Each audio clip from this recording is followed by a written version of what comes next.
गोपीजन वल्लभ गिरिवरधारी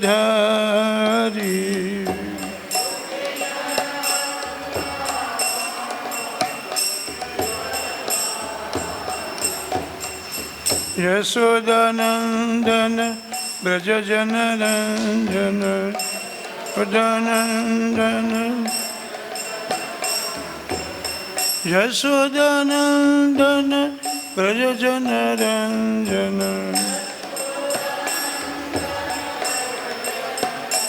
यमुनातीर वनचारी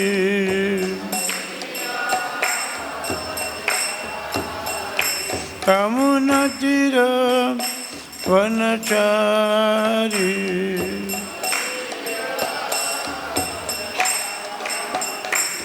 जय राधा माधव कुंज बिहारी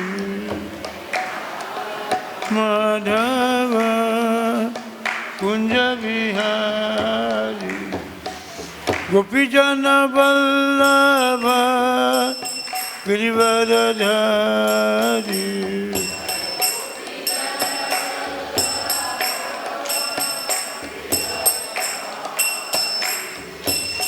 यशोदानंदन ब्रजजनरंजन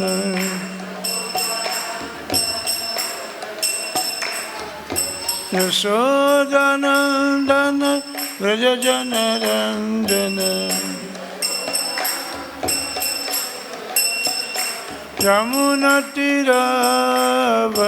यमुनातीरवनचारी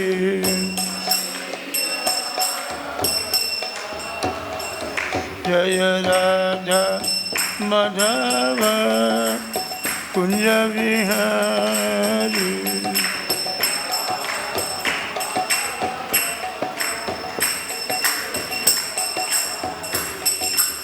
हरे कृष्णा कृष्ण कृष्ण हरे राम राम राम हरे कृष्णा कृष्ण हरे राम हरे कृष्णा कृष्ण कृष्ण हरे राम राम राम हरे हरे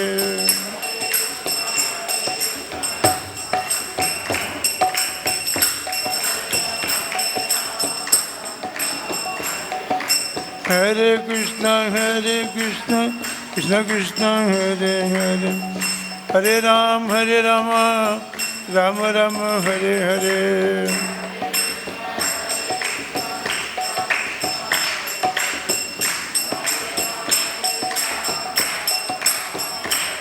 जय प्रभुपद जय प्रभुपद प्रभुपद जय प्रभुपद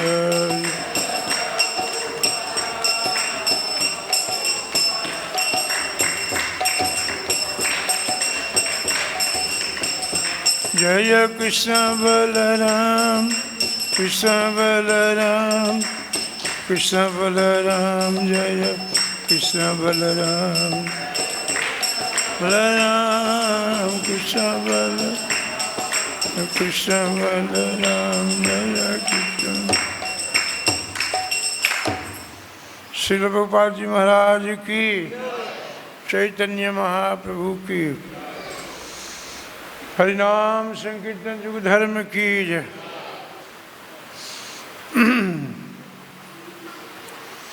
ओम नमो भगवते वासुदेवाय। ओम नमो भगवते वासुदेवाय।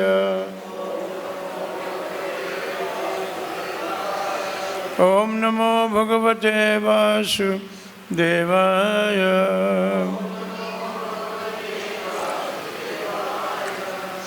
नारायणं नमस्कृत्यं नरं चैव नरोत्तमं देवीं सरस्वतीं व्यासं ततो जयमुदीरयेत्। नष्टप्रायेषु भद्रेषु नित्यं भागवत सेवया भगवती उत्तम श्लोके भक्तिर्भवति नैष्टिकी। नमो विष्णुपादाय कृष्णपृष्ठाय भूतले श्रीमते भक्तिवेदांत स्वामिन् नमस्ते सरस्वती देवे गौरवाणी प्रचारिणे निर्विशेषशून्यवादी पश्चात्यदेशतां। नमो महावदान्याय कृष्णप्रेमप्रदायते कृष्णाय कृष्णचैतन्य नाम्ने गौरतिसे नमः। हे कृष्ण करुणा सिंधु दीनबंधो जगत्पते गोपेश गोपिकाकांत राधाकांत नमस्तुते। तप्त कांचन गौरांगी राधे वृंदावनेश्वरी वृषभानुसुते देवी नमामि हरि। गुरवे गौरचंद्राय राधिकातदयालयं कृष्णाय कृष्णभक्ताय तद्भक्ताय नमो नमः। वंशाकल्पतरुभ्यश्च कृपासिन्धुभ्यो च पतितानां पावनेभ्यो वैष्णवेभ्यो नमो नमः। जय श्री कृष्ण चैतन्य प्रभु नित्यानंद श्री अद्वैत गदाधर श्रीवासदि गौरभक्तवृंद। हरे कृष्णा कृष्ण कृष्ण हरे हरे हरे राम राम राम हरे हरे हरे कृष्ण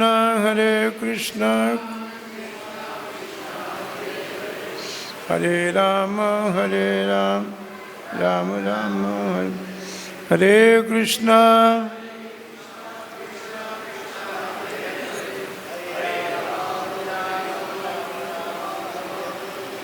श्रीमद् भगवद गीता अध्याय 9 श्लोक संख्या 28। शुभाशुभ फलैरेवं मोक्षसे कर्म बंधने संन्यास योग युक्तात्मा विमुक्तो मामुपैष्यसि। शुभाशुभ फलैरेवं मोक्षसे कर्म बंधने संन्यास संयुक्तात्मा विमुक्तो मामुपैष्यसि।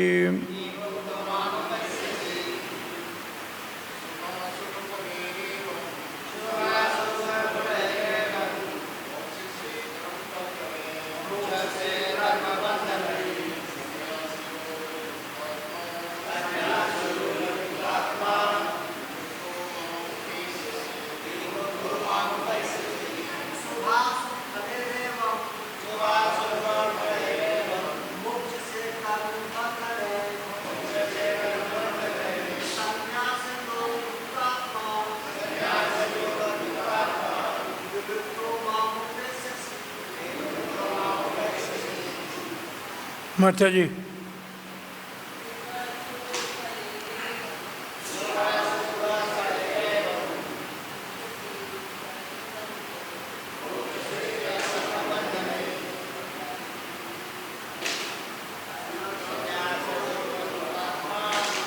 शुभ शुभ अशुभ अशुभ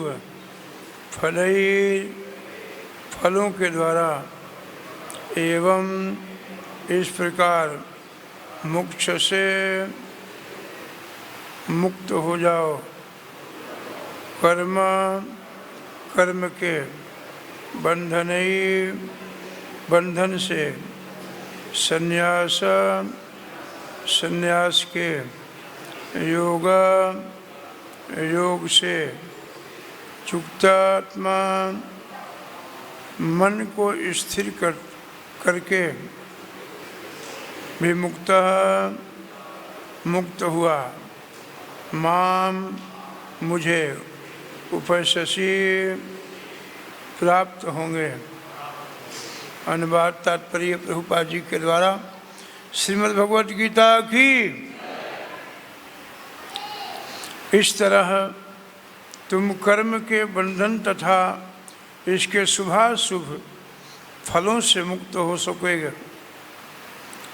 इस संन्यास युग में अपने चित्त को स्थिर करके तुम मुक्त होकर मेरे पास आ सकोगे।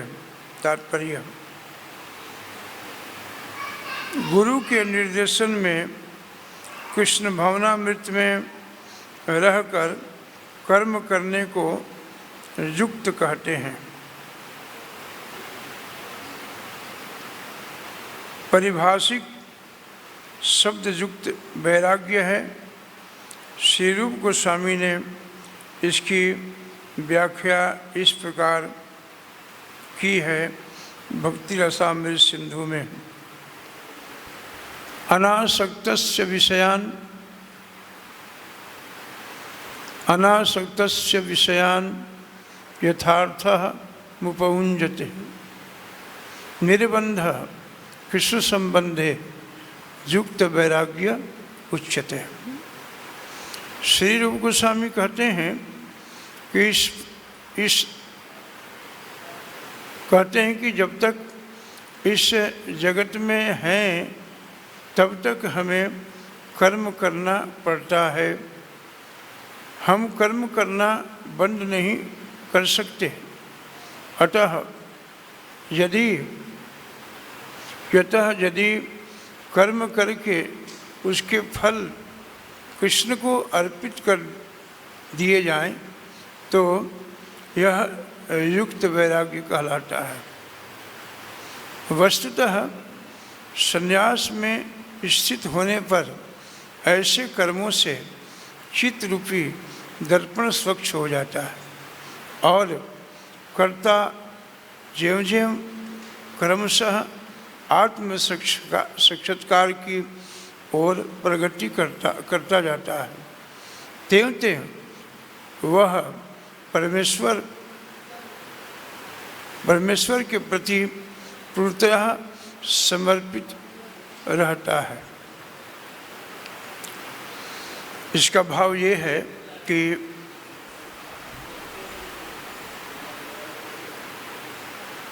संसार के विषयों में रह करके भी आप मुक्त हो सकते हैं।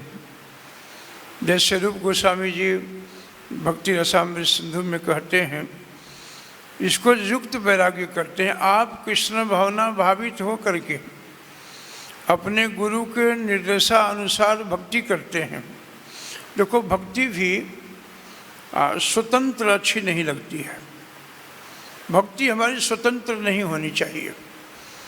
भक्ति कैसी होनी चाहिए? गुरु के निर्देशानुसार भक्ति होनी चाहिए। परंपरा में रह करके गुरु शिष्य के परंपरा में अपने को दाखिला करा करके उसके द्वारा जो हम भक्ति करेंगे, जो हमारी साधना होगी, वह बहुत सफलता से हो सकेगी। गुरु के आदेशानुसार, गुरु के इच्छा अनुसार, यदि कभी कभी लगता है कि गुरु जी ने जो आज्ञा दिया है वो कठिन है, नहीं हो सकता है, लेकिन आप करना प्रारंभ करो, उसमें गुरु की कृपा छुपी रहती है, हो जाता है। कई जगह ऐसा देखा गया है कि शिष्य के लिए बड़ा कठिन चुनौती है। गुरु जी ने आज्ञा कर दिया है आपको ऐसे करना है, शिष्य सोच रहा है कैसे हो सकता है, उसमें दो की कृपा छुपी हुई है। भगवान के शब्दों को गुरु के मुख से निकला है। गुरु क्या है? भगवान का प्रतिनिधि है। भगवान जो कहते हैं, जो कहना चाहते हैं, शिष्य पर शिष्य, वो अपने गुरु के माध्यम से भगवान कहते हैं। हम इतने योग्य नहीं है, योग्यता नहीं है कि भगवान हमें आकर के डायरेक्ट कुछ आज्ञा करें। ऐसे तो आज्ञा है भगवद गीता में, भगवद गीता एक आज्ञा ही है, ऑर्डर है भगवान का, लेकिन उसको गुरु पुष्ट करता है। कभी कभी गुरु जी जब आज्ञा करते हैं शिष्य को कठिन लगता है, और उसमें गुरु की आज्ञा है, गुरु शिष्य एक्सेप्ट नहीं करता, स्वीकार नहीं करता है, शिष्य अपने मन से चलता है। तो आपने देखा है कभी कभी अनन्य भक्ति करने के बाद चित्त लगा हुआ है भगवान में, अनन्य भक्ति भी है, और उस अवस्था में यदि भगवान भी आके खड़े हो जाएं तो उस शिष्य भगवान को पहचान नहीं पाता है। क्यों? क्योंकि गुरु के आज्ञा के विरुद्ध है वो। यदि आप शिष्य परंपरा गुरु परंपरा में हैं, आपका एक एक मंत्र, आपका एक एक प्रणाम, आपका भोग सब भगवान स्वीकार करेगा। लेकिन गुरु की आज्ञा ना हो, कई वर्तमान गुरु लोग कई कैसे आज्ञा दे देते हैं कि शिष्य लोग उसे पालन नहीं कर पाते हैं, उसको निर्वाह नहीं कर पाते हैं, तो देखा जाता है कि उनको सफलता नहीं मिलती है। वो कुछ अलग ढंग से, अलग तरीके से करते हैं, और गुरु की कृपा नहीं है उसमें। गुरु की कृपा जब मिलेगी जब आप कृष्ण भावना भावित होकर के, कृष्ण कॉन्शियस होकर के जब अपने भक्ति को संपन्न करते हैं, उस समय भगवान और गुरु दोनों एक साथ उस जीव पर कृपा कर देते हैं। उस जीव के अंदर क्षमता नहीं है, बोलने की ताकत नहीं है, शास्त्र का ज्ञान नहीं है, चिंतन नहीं है, साधन नहीं है, लेकिन गुरु भगवान की कृपा हो तो गूंगा भी बोल सकता है, गुरु की कृपा हो तो बहरा भी सुन सकता है,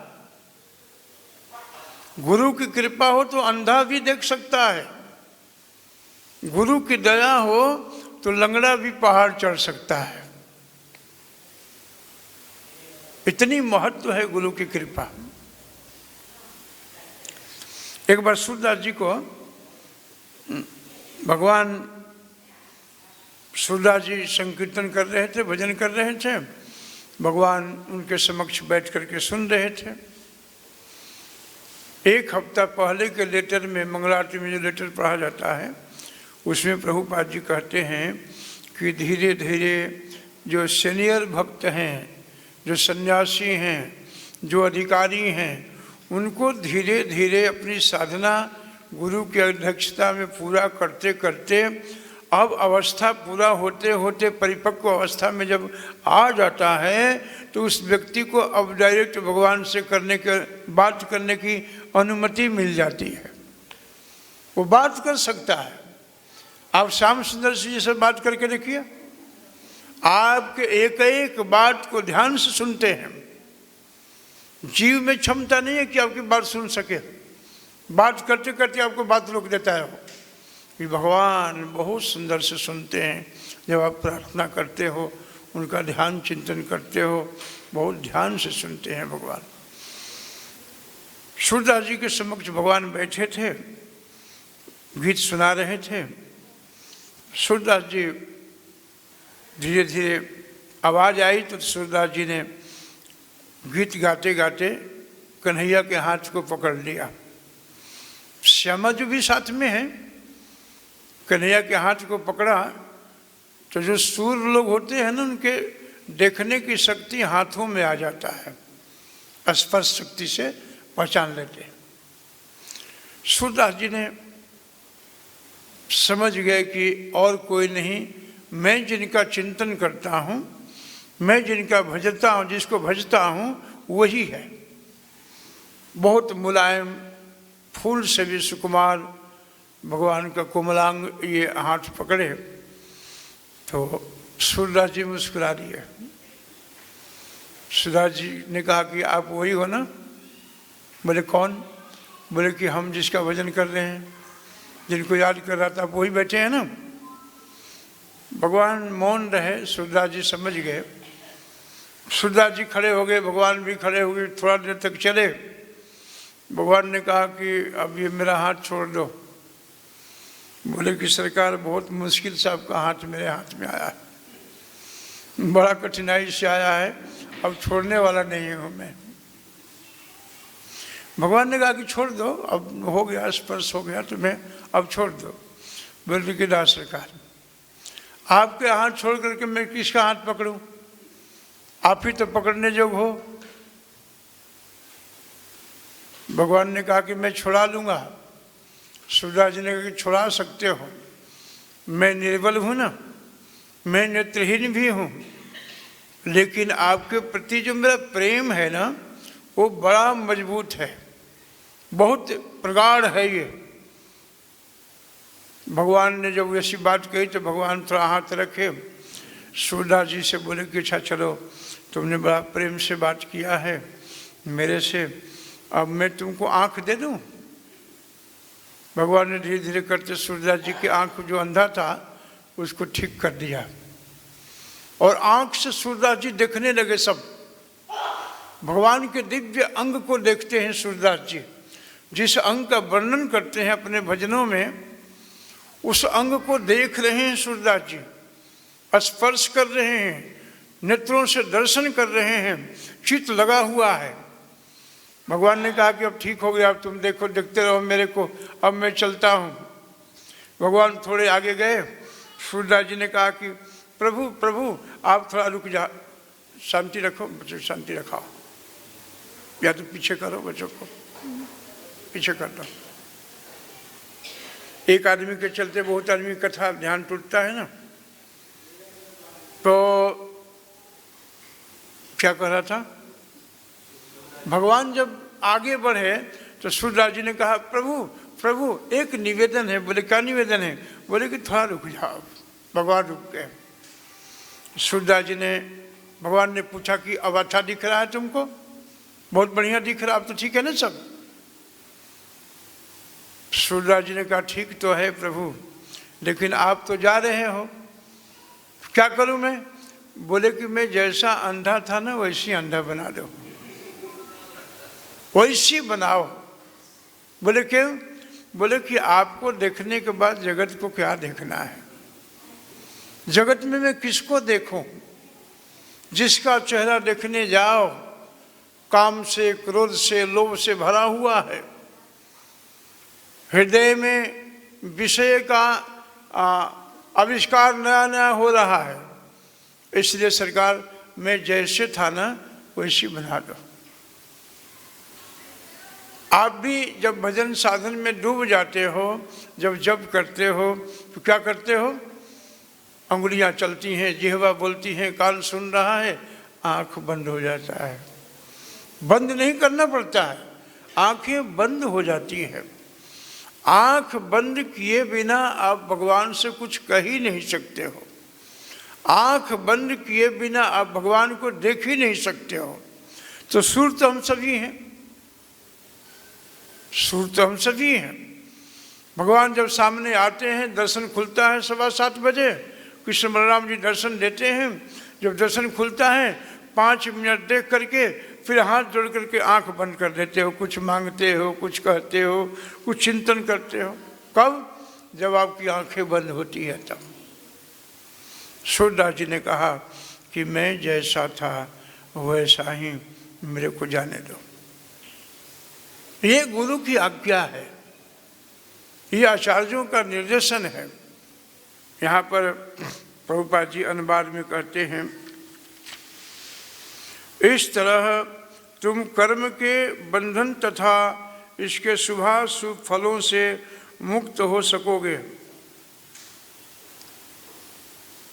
इस संन्यास योग में अपने चित्त को स्थित करके तुम मुक्त होकर मेरे पास आ सकोगे। यहाँ पर कहते हैं रूप गोस्वामी जी कि हम कर्म को बंद नहीं कर सकते हैं। कर्म किए बिना जीव एक क्षण भी नहीं रह सकता है। नहीं कश्चित क्षणमपि। एक क्षण भी इंद्रियां कर्म के बिना रह ही नहीं सकती है। इसलिए हमारे प्रभु ने कर्म का विधान बनाया, कर्म करो। हाथ कर्म करता है, नेत्र कर्म करता है, आँख कर्म करता है, जीवा कर्म करती है, सारी इंद्रियां कर्म में लगी हुई हैं। लेकिन भगवान ने कहा, अर्जुन से कहते हैं कि अर्जुन, इस कर्म बंधन जो कर्म करते हो ना, कर्म करने में छोटे मोटे पाप भी बनता है। जैसे आप जाते हो गाड़ी में, कर्म करने जा रहे हो, रोड के ऊपर में बहुत से आपके टायर से कीड़े मर जाते हैं। हवा में जीव है, नाक चलने से कितने जीव अंदर निगल जाते हैं। पानी में असंख्य जीव हैं, एक गिलास पानी में असंख्य जीव है, न जाने कितने जीव को अपने निगल गया पेट में। वो कर्म करने में पाप लगता है। तो भगवान ने कहा कि जो तुम कर्म करते हो ना, कर्म का जो भी फल बनता है, चाहे शुभ कर्म हो या अशुभ कर्म हो, कभी कभी अशुभ कर्म भी लोग करते हैं, हो जाता है। जैसे कीड़े मर गए, कीड़े खा गए, किसी को अपमानित कर दिए, किसी को कुर्सी से ऊंचा कर दिए, नीचे कर दिए, किसी को थोड़ा सा अलग निगाहों से देख लिए, ये सब कर्म फल बनता है। तो जीवन में शुभ कर्म हो या अशुभ कर्म हो, दोनों कर्मों का जो फल है ना, वो मुझे अर्पित कर दो। पाप से मुक्त हो जाओगे तुम पर पाप नहीं लगेगा, पाप से मुक्त हो सकोगे तुम। तो अब हम लोग सोचें, विचार करें, आप सब वैष्णव संत बैठे हैं, कर्म का फल यदि आपके पास आता है, एक महीना आपने नौकरी करी, आना जाना किया, ऑफिस में गए, उस शारीरिक परिश्रम भी किया, एक महीने का फल मान लीजिए आपको 15,000 रुपया मिला। तो जैसे आपको तनख्वाह मिलता है, उस तनख्वाह को सीधे भगवान के पाद पद्म में रख लो कि प्रभु, मैं एक महीना काम किया था, अब इसका जो फल बना है इसमें बहुत पुण्य भी है, बहुत पाप भी है, अब इसको आप संभालो। भगवान पैसे खाते नहीं जाएंगे ना, नहीं खाएंगे, उतने से भगवान खुश हो जाएंगे। जैसे आपका छोटा बेटा है, आपका ही पैसा लेकर के जाकर के चॉकलेट खरीद करके लाया, पैसा आपका है, चॉकलेट खरीद करके लाया, और वही बेटा हाथ में चॉकलेट लेकर के गोद में आपको बैठ करके कहे कि पिताजी पहले आप खाओ, क्या कहेंगे आप? नहीं नहीं बेटा, मैं तुम्हारी बातों से तृप्त हो गया, खा लिया, तुम खा लो। भगवान का यही नियम है, आप प्रभु को दे दो, भगवान अपने दिव्य प्रसाद दृष्टि से बना करके आपको देते। नहीं बेटा, तुमने कमाया, तुम खाओ, मेरा तुम्हारा ही, तुम्हारा मेरा ही है सब कुछ, तुम भी मेरे हो, तुम खाओ। इतने से हम संसार में जो कर्म खराब वाली कर्म बंधन बंधने वाले थे, उससे हम मुक्त हो गए। ये इस श्लोक का भाव है। जैसे आपने हमारे संत वैष्णव ब्रह्मचारी खास करके बहुत परिक्रमा करते हैं, तो परिक्रमा करते करते भी हमारे पैरों के नीचे से बहुत सा जीव दब जाते हैं, बहुत सा कीड़े चलते हैं परिक्रमा में, जीव जब जाते हैं, जीव मर जाते हैं। कभी किसी को बुरा नीचा देख लेते हैं, ऊंचा नीचा देख लेते हैं, किसी को भला बुरा कह देते हैं।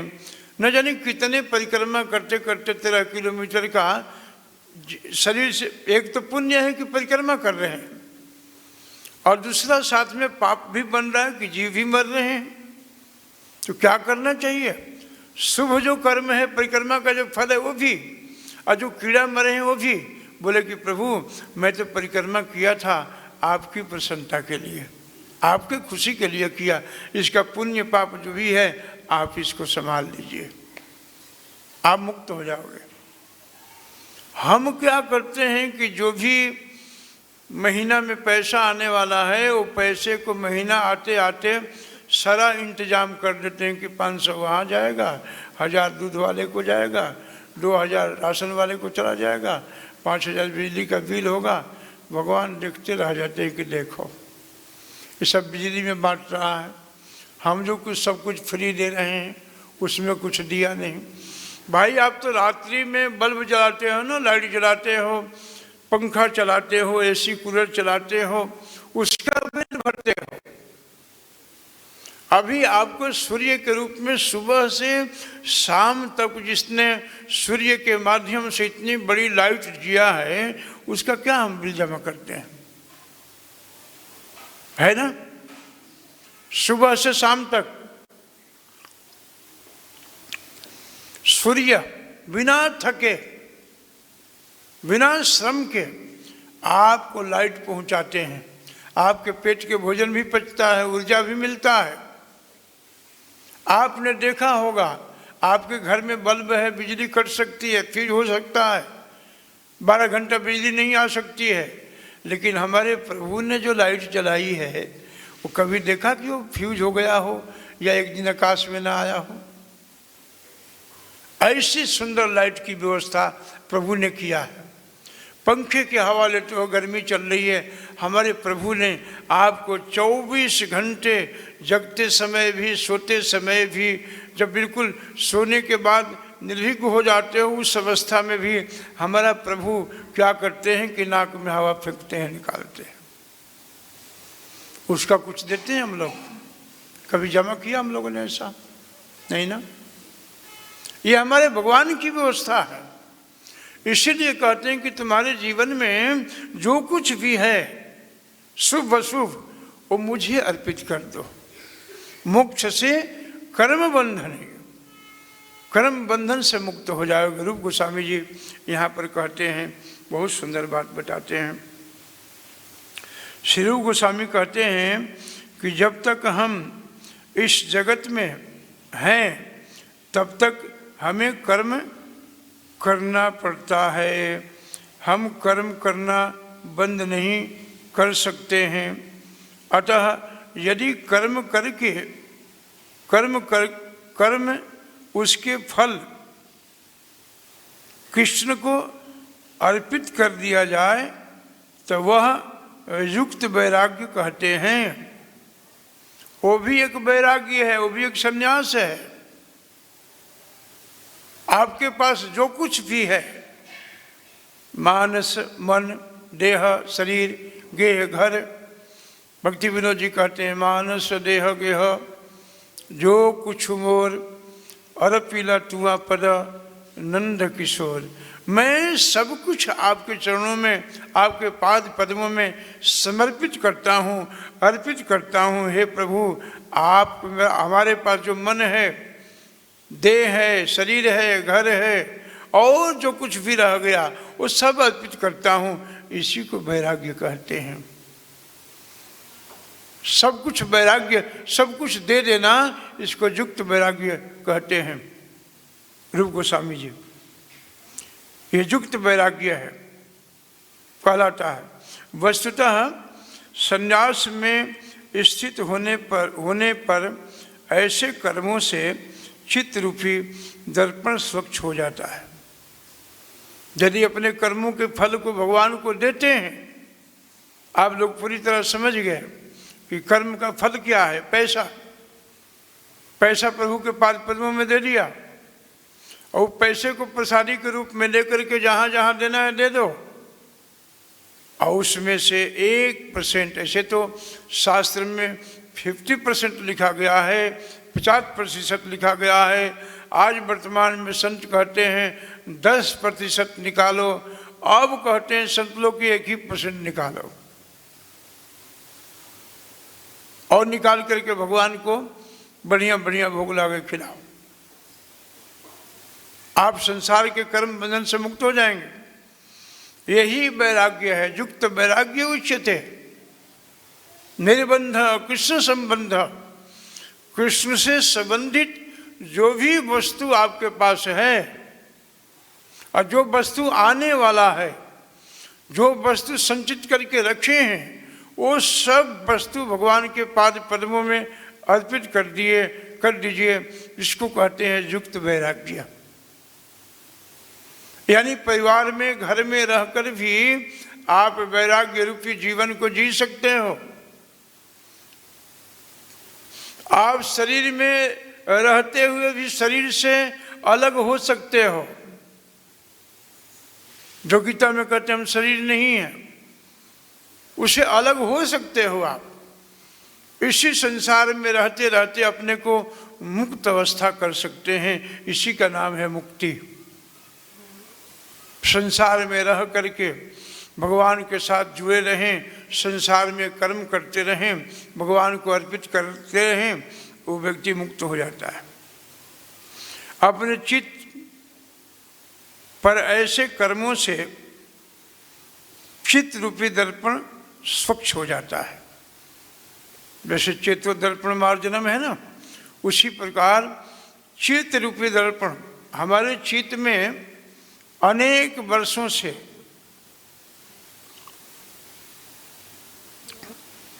अनेक जन्मों से मैल बैठा हुआ है। चित्त रूपी जो दर्पण, दर्पण माने शीशा, आरसी जिसे हम देखते हैं, वो मैल बैठ गया है, धूल बैठ गया है। संसार में कोई ऐसा डिटर्जेंट नहीं बना जिसको सफाई किया जाए। किस डिटर्जेंट से सफाई होगी? आप केवल भगवान के लिए दिव्य कर्म करो और मंत्र का जाप करो।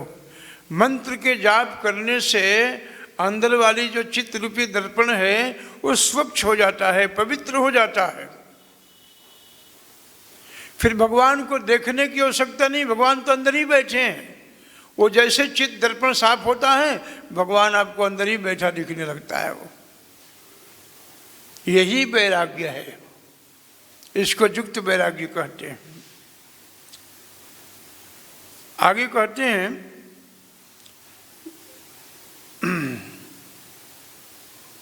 कर्ता ज्यों ज्यों क्रमशः आत्म साक्षात्कार की ओर प्रगति करता जाता है, त्यों त्यों वह परमेश्वर के प्रति पूर्णतः समर्पित रहता है। और भी लक्षण है भगवान को समर्पित हो जाना। जैसे शास्त्रों में कहते हैं लोग, आचार्य लोग, कि जैसे लाला ये पंखा चला, बड़ा मुखिया आ रही है बेटा, एक चला लो खाली। हरे कृष्णा कृष्ण कृष्ण हरे हरे, हरे राम राम राम हरे हरे। और भक्तों को भी गर्मी लगती हो तो थोड़ा चला लो, सब चल रहा। बहुत अच्छा। क्या कह रहा था मैं? सब भूल जाते हैं आप लोग। इसी को वैराग्य कहते हैं, यही वैराग्य है। समर्पित हो जाना, जीवन को सरल बना लेना। आपके इंद्रियों में आपका जीवन सरल हो जाए, इंद्रियां सरल हो जाए, विनम्र हो जाए, समर्पित हो जाए। आप यदि सरलता से रहो जीवन में तो परमात्मा बहुत आपके लिए सहज हो जाता है। फिर बहुत सहज, सुलभ भी है, सहज भी है। भगवान के पास पहुंचना बहुत कठिन नहीं है। आप केवल शास्त्र में कृष्ण भावना भावित होकर के गुरु का निर्देशन का पालन कीजिए, भगवान आपके साथ में है। प्रभु के साथ में शर्त ये है कि अपने शरीर को दीक्षित करा करके गुरु के अधीन कर दो, और गुरु शरीर को नियम में बांध देगा, और जैसे जैसे गुरु बांध देगा उसी नियम पर चलते रहो, भगवान आपके साथ हैं, संग में है प्रभु। यह मुक्ति विशिष्ट होती है, जिस मुक्ति से वह ब्रह्म ज्योति में प्रकार नहीं होता, अपितु भगवत धाम में प्रवेश करता है। यह स्पष्ट उल्लेख है कि माम उपैससि, वह मेरे पास आता है, अर्थात मेरे धाम वापस आ जाता है। देखिए भगवान यहाँ गारंटी देते हैं, ऊपर लिखे हुए सारे बातों को यदि ठीक से हम समझ करके भगवान की सेवा करते हैं तो भगवान इससे प्रसन्न हो जाते हैं, खुश हो जाते हैं, मुक्ति हो जाती है, भगवत धाम में चला जाता है, मेरे पास आता है, अर्थात मेरे धाम में आता है। मुक्ति की 5 विभिन्न अवस्थाएं हैं और यह स्पष्ट किया गया है कि जो भक्त जीवन भर परमेश्वर के निर्देशन में रहता है वह ऐसी अवस्था को प्राप्त हुआ रहता है। 5 प्रकार की अवस्था है मुक्ति का सृष्टि। एक मुक्ति का नाम है सालोक्य, भगवान के लोक में चला जाता है। एक मुक्ति है सानिध्य, भगवान के सानिध्य में रह कर के सेवा करता है, सालोक्य सानिध्य। सामीप्य, एक मुक्ति का नाम है सामीप्य, जो भगवान के अत्यंत निकट रह कर के सेवा करता है निकुंज में, ये भी एक मुक्ति है। तो जीव जो गुरु के अनुसार निर्देशानुसार अपने जीवन को ठीक करता है वो कभी भी ब्रह्म ज्योति में नहीं जाता है, वो सीधे भगवत धाम में जाता है, भगवान के पास लौट करके जाता है, भगवत धाम जा सकता है और भगवान की प्रत्यक्ष संगति में रह सकता है। जैसे हमारे ब्रज के ग्वाल बाल सखा भगवान के साथ रहते थे, संगति प्राप्त था, सानिध्य प्राप्त था, सालोक लोक भी प्राप्त था। जब भगवान अपनी लीला समाप्त करके गए तो सब भक्तों को लेकर गए साथ में।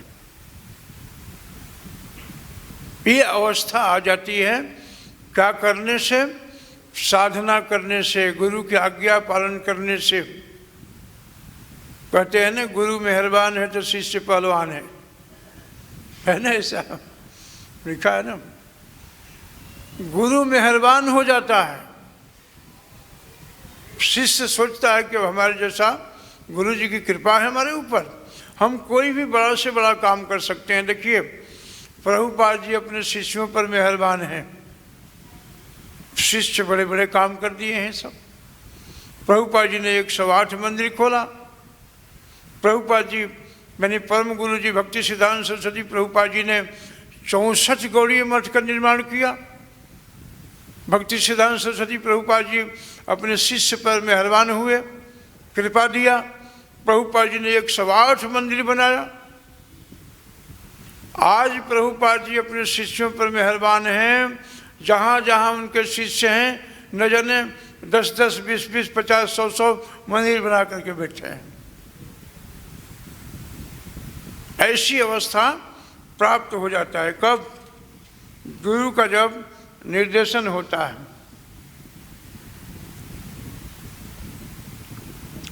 क्षमा कीजिए, गर्मी बहुत है और अवस्था भी बहुत बिगड़ गई है। निर्देशन में रहता है, वह ऐसी अवस्था को प्राप्त हुआ रहता है जहाँ वह शरीर त्यागने के बाद भगवत धाम जा सकता है और भगवत धाम की प्रत्यक्ष संगति में रह सकता है। जिस व्यक्ति में अपने जीवन को भगवत सेवा में रत रखने के अतिरिक्त अन्य इच्छा पर आश्रित रहते हुए अपने को उनका नित्य दास मानता है, अतः वह जो कुछ करता है भगवान के लाभ के लिए करता है। ऐसे भक्त जो भगवान के भक्त हैं वो भगवान पर आश्रित रहते हैं और भगवान की सेवा करते हैं। सेवा से ही भज सेवायाम, सेवा भी एक भक्ति है, भजन है। अमरीश महाराज ने बड़े देश के राजा हैं, उत्तम कुल में हैं और भगवान के भगवत भक्त हैं। अमरीश महाराज घर में दास दासियों का भीड़ है, जमावड़ा है, लेकिन जब भगवान की सेवा की जब बात आती थी ना तो अमरीश महाराज अपने हाथों से सेवा करते थे। किसी नौकर चाकर से नहीं, कोई नौकर चाकर ला के से नहीं, नहीं ऐसा नहीं। एक दिन का बात है कि अमरीश महाराज बैठे थे, भगवान के लिए रोटी बनानी थी, आटा नहीं था। तो पहले के ज़माने में चक्की से आटा निकालते थे ना, घर घर में चक्की हुआ करता था। अब होता है कि नहीं पता नहीं, अब तो है, सुने भी नहीं होंगे लोग चक्की क्या होता है।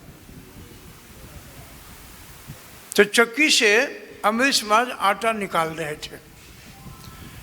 अमरीश महाराज का सुकुमार शरीर, राजा का शरीर, अमरीश महाराज चक्के से आटा निकाल रहे थे। परिश्रम करते करते पीछे पसीना आ गया अमरीश महाराज को। जब पसीना आ गया तो भगवान ने सोचा, भगवान तो भक्त वत्सल है ना, प्रभु ने सोचा कि अमरीश मेरे लिए इतनी सेवा करता है, चलो इसकी सेवा मैं करता हूँ। भगवान की सेवा में यदि रत हो जाएंगे ना, भगवान की सेवा में ठीक से लग जाए आदमी ना, तो उस भक्त की सेवा में भगवान ठीक से लग जाते हैं। सारी व्यवस्था उसकी ठीक कर देते हैं, सारे मार्ग को साफ कर देते हैं प्रभु जब उनकी सेवा करते हो। भगवान ने आकर के पीछे से अपनी उतरिया उतार करके पंखा देने लगे अमरीश के शरीर में। अमरीश के नाक में जब कस्तूरी तिलक हवा से मिश्रित होकर के नाक में आया तो अमरीश ने सोचा कि भाई इतना दिव्य सुगंध कहाँ से आया, इतना सुंदर खुशबू। अमरीश जी ने पीछे मुड़ के देखा तो कन्हैया पीछे बैठा है, पंखा दे रहा है, पंखा हिला रहे हैं प्रभु। अमरीश जी ने तत्काल चरणों में गिर पड़े, प्रभु क्या कर रहे हैं, उल्टी गंगा, मुझे आपकी सेवा करनी चाहिए था, आप मेरी सेवा। भगवान ने कहा बस ऐसा ही बैठे रहो और तुम्हारी सेवा मैं करता रहूं। ये भक्ति का लाभ है। आप देखिए महाभारत के युद्ध में, महाभारत के युद्ध में अर्जुन के भगवान सारथी बने। दोनों पक्ष के लोग थे वहां पर, सारथी बने, अर्जुन भी थे और दुर्योधन भी था। भगवान ने कहा कि देखो भाई, एक तरफ में मेरी 4 अक्षौणी नराणी सेना है, एक तरफ में मैं हूं, वो भी निहत्था, अस्त्र शस्त्र नहीं लूंगा मैं, मांगो किसको क्या चाहिए। दुर्योधन फट से बोल दिया मेरे को सेना दे दीजिए। भगवान ने कहा थोड़ा दम रख ले, शांति बना के रखो, ये छोटा है, तुमसे छोटे के मांगने का अधिकार पहले है, इसको मांगने दो। अर्जुन ने कहा कि सरकार आपने पक्ष रखा है, आप अक्षौणी सेना भी रखे हैं, आप निहत्थे भी हैं, लेकिन प्रभु मुझे वो सब नहीं चाहिए। क्या चाहिए? बोले कि मुझे रथ चलाने वाला चाहिए, मुझे सेना नहीं चाहिए, एक सेनापति चाहिए। रथ पर तो चला लोगे ना तुम? भगवान ने कहा रथ तो चलाने आता है मेरे को, रथ चला लूँगा मैं। बोले कि बस मैं तो महारथी हूँ, युद्ध की कला मैं जानता हूँ, सीखा हूँ मैं गुरुजनों से, मैं जानता हूँ, बस रथ चला लो। प्रभु आपके हाथ में घोड़ों का बैगडोर लेकर के मैं निश्चिंत होकर के युद्ध करूँगा। क्यों? क्योंकि आप सभी मार्ग जानते हो, आप सभी दिशा का ज्ञान रखते हो, आप अपने बैठे हुए सारथी को भटकने नहीं दोगे। भगवान ने स्वीकृति दे दी, मान लिया प्रभु ने। दुर्योधन चला गया तो भगवान ने अर्जुन से पूछा कि तुम्हें युद्ध करना था, तूने हमें क्यों मांग लिया? मैं तो अस्त्र शस्त्र उठाने के मना कर दिया हूँ। बोले कि प्रभु आप अस्त्र शस्त्र धारण करो या ना धारण करो, आप सभी सेनाओं पर भारी ऐसे ही रहते हो। भगवान जिनके पक्ष में है, जिनके पक्ष में परमात्मा काम करता हो, अमरीश जी के पीछे बैठ करके पंखा दे रहे हैं और अमरीश को जितना चक्की से आटा निकालने में आनंद सुख मिल रहा है, उससे आनंद सुख ज़्यादा भगवान को अमरीश को पंखा देने में सुख मिल रहा है। सोचो कितना भगवान प्रेम करते हैं अपने भक्त से, कितना ध्यान रखते अपने भक्त को, इसलिए ऐसे रखना चाहिए। आगे यहाँ प्रभुपाद जी लिखते हैं तात्पर्य में, थोड़ा सा और है, मैं पढ़ लेता हूँ। अतः वह जो कुछ करता है भगवान के लाभ के लिए करता है। भक्त जो होता है भगवान की खुशी प्रसन्नता के लिए उनकी सेवा करता है, चाहे फूल की सेवा हो, हार बनाने की सेवा हो, कुंडल बनाने की सेवा हो, चरणामृत बांटने की सेवा हो, आँखों से दर्शन करने की सेवा हो, उस सेवा को बहुत सुंदर से करना चाहिए। यदि आपको कथा करने की सेवा मिली है तो कथा करने की सेवा बढ़िया से कीजिए कि आपके शास्त्र के बात को, शास्त्र के मंतव्य को श्रोता ठीक से समझ ले। कीर्तन करने की सेवा है तो मन से कीर्तन कीजिए। भगवान को भोग बनाने की सेवा मिली है तो खूब अच्छा से सेवा करो, वो सेवा भी भक्ति है। ऐसे नहीं कि सेवा कर रहे हैं मन कुछ और हिसाब लगा रहा है, वो सेवा बहुत गड़बड़ वाली है। इच्छा पर आश्रित रहते हुए अपने को उसका नित्य दास मानता है, जो भक्त है वो दास मानता है। अतः वह जो कुछ करता है भगवान के लाभ के लिए करता है, वह जो कुछ कर्म करता है भगवान की सेवा करने के लिए करता है, वह सकाम कर्म या वेद वर्जित कर्तव्यों को, वेद वर्जित मतलब जो शास्त्र में वर्जित किया गया है, उसको मना किया गया है, उसको भी सकाम कर्म या वेद वर्जित कर्तव्यों को पर ध्यान नहीं देता। सामान्य मनुष्यों के लिए वेद वर्जित कर्तव्यों को संपन्न करना अनिवार्य होता है, किंतु शुद्ध भक्त भगवान की सेवा में पूर्णतः रत होकर भी कभी कभी वेदों द्वारा अनुमोदित कर्तव्यों का विरोध करता प्रतीत होता है, जो वस्तुतः विरोध नहीं है। इसी को कहते हैं ठीक से समझना। कभी कभी वेद में बात लिखा है और संत वैष्णव जो आचार्य हैं वे लोग उससे विरुद्ध हट के काम करते हैं, उसमें वेद विरुद्ध बात नहीं होता है।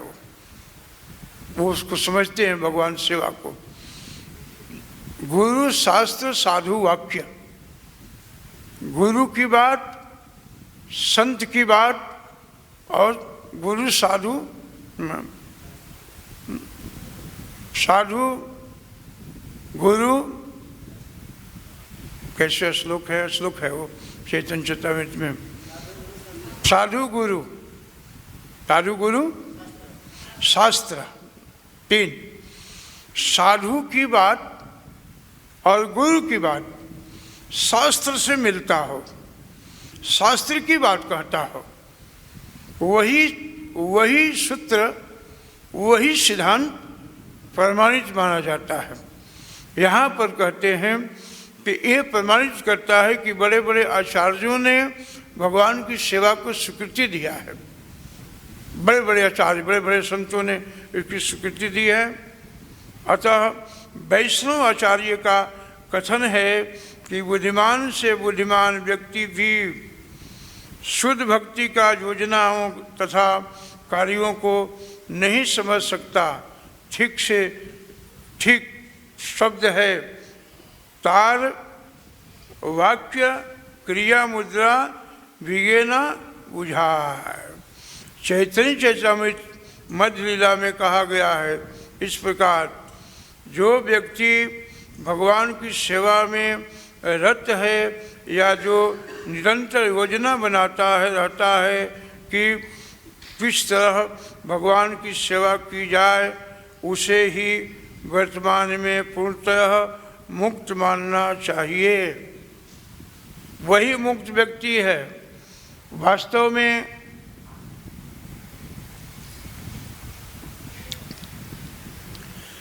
किसी संत, किसी वैष्णव, किसी महाजन को आप देख करके नहीं बता सकते हो, कपड़ों से नहीं बता सकते हो, उसके तिलक से पता नहीं लगा सकते हो कि वो वैष्णव है कि नहीं वैष्णव है। आप देखिए भागवत जी में जद भरत जी डोली धो रहे थे रघुगण का, वैष्णव भेष नहीं था, लेकिन महान वैष्णव हैं, महान प्रिय संत हैं, भगवान के महाजन हैं। बड़ा अनाप शनाप बोला, गालियां भी दिया, क्योंकि जब जदभरत जी चलते थे तो छोटे छोटे कीड़ों को बचा करके चलते थे, जीवों को बचा करके चलते थे। जब पैर को आगे पीछे करते थे उसकी डोली हिलती थी और डोली में बैठने वाले व्यक्ति के सर में लगता था।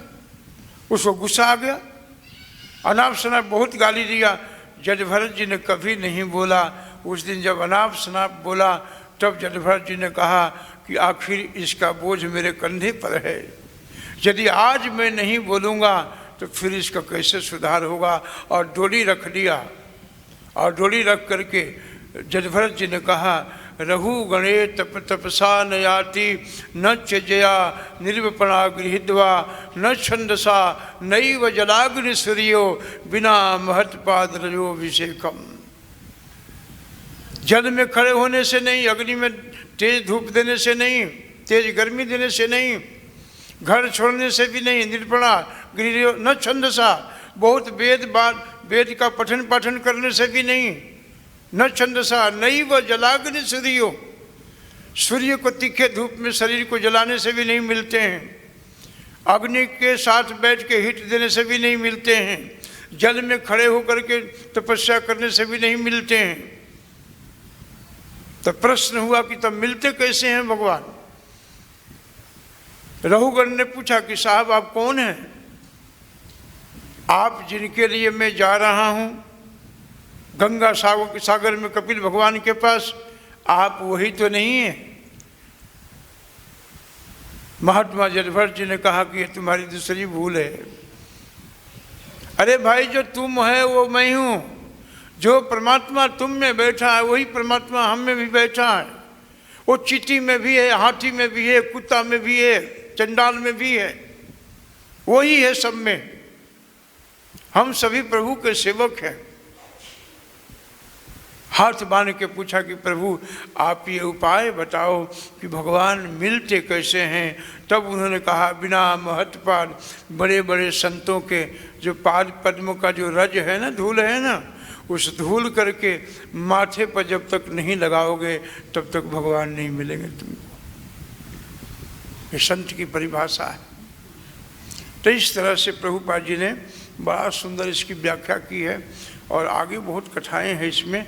अगला श्लोक भी बड़ा खूबसूरत है।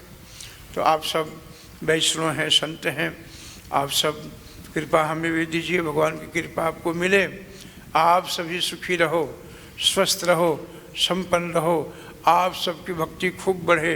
जय श्री कृष्ण, जय श्री कृष्ण, जय।